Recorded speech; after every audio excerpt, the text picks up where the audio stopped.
என்னோட முதல் கேள்வி என்ன அப்படின்னு பார்த்தீங்க அப்படின்னா, இங்கே எத்தனை பேரோட பிள்ளைங்க இல்லை உங்களோட கொள்ளு பேரனுங்க பேத்திங்க வாழ்க்கையில் ரொம்ப ரொம்ப ரொம்ப நல்ல இடத்துக்கு வரணும் அப்படின்னு ஆசைப்படுறீங்க?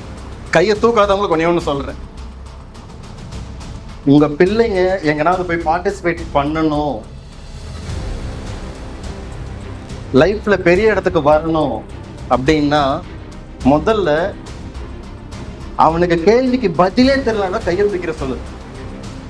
இதுதான் முதல் விஷயம். ஃபர்ஸ்ட் நம்ம கற்றுக் கொடுக்க வேண்டியது, பிள்ளைங்களை கற்றுக் கொடுக்க வேண்டிய ஒரு விஷயம். சமுத்திரக்கனி அவரோட படத்தில் பார்த்தீங்க அப்படின்னா ஒரு டைலாக் ஒன்று வரும், இருக்கிற இடம் தெரியாம இருந்துக்கணும் அப்படின்னு சொல்லி மட்டும் பிள்ளைங்களை வளர்க்கக்கூடாது. எந்த இடத்துலையும் உங்க பிள்ளைங்க வந்து அதெல்லாம் வேணாம் கம்னரு, அதெல்லாம் வேணாம் கம்னரு அப்படின்னு சொல்லிட்டு நம்ம பிள்ளைங்களை நாமே வந்து வேண்டாம் வேண்டாம் வேண்டாம் சொல்லும் போது இந்த சொசைட்டியும் அவங்களை என்ன சொல்லணும்னு பார்த்தீங்கன்னா வேண்டாம் வேண்டாம் வேண்டாம் பின்னாடி தள்ளி நிற்க வச்சுட்டே இருக்கு. எந்த அளவுக்கு நாம நம்ம பிள்ளைங்களை முன்னேக்கி தள்ளுறோமோ அது வரைக்கும் அவங்களால நல்ல நிலைமைக்கு வரவே முடியாது. இன்னொரு விஷயம் என்ன அப்படின்னா, நல்ல நிலைமைக்கு வரணும் அப்படின்னு ஆசை இருக்கு சார், நான் ஏன் கையை தூக்கணும் தேவையில்லாம? என் பிள்ளை சார் நான் வந்து நல்ல நிலைமைக்கு ஆக்கிடுவேன், என் பிள்ளை நல்ல நிலைமைக்கு வரணும் அப்படின்னு ஆசை எல்லாருக்குமே அந்த ஆசை இருக்கும். ஆனா எத்தனை பேர் பெற்றோம்?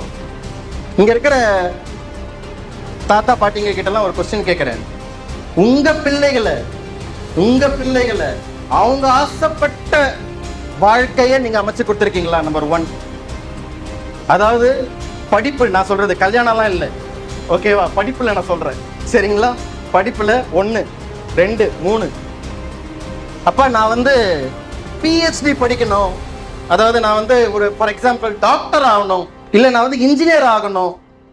இன்ஜினியரெல்லாம் நம்மளுக்கு செட் ஆகாது, டாக்டர்லாம் நம்மளுக்கு செட் ஆகாது.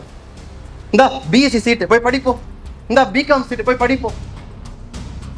எனக்கு தெரிஞ்சு சில பேரண்ட்ஸ் எப்படி இருக்காங்க அப்படின்னா, ரெஸ்ட்ரிக்ஷன், நீ இதை தான் படிக்கணும், நீ இதை தான் பண்ணணும், இதுதான் உன் லைஃப்க்கு நல்லது அப்படின்றத திணிச்சு திணிச்சு திணிச்சு திணிச்சு இன்னைக்கு இருக்கிற பல ஸ்டூடெண்ட்ஸ் தானா யோசிக்காம, தானா சுய சிந்தனையோட யோசிக்காம பேரண்ட்ஸ் என்ன சொல்றாங்களோ அதையே கேட்டு கேட்டு கேட்டு கேட்டு வளர்ந்து இன்னைக்கு அவங்க சொந்த காலில் நிக்க முடியாம தவிக்கிறத என் கண் கூட பாக்குற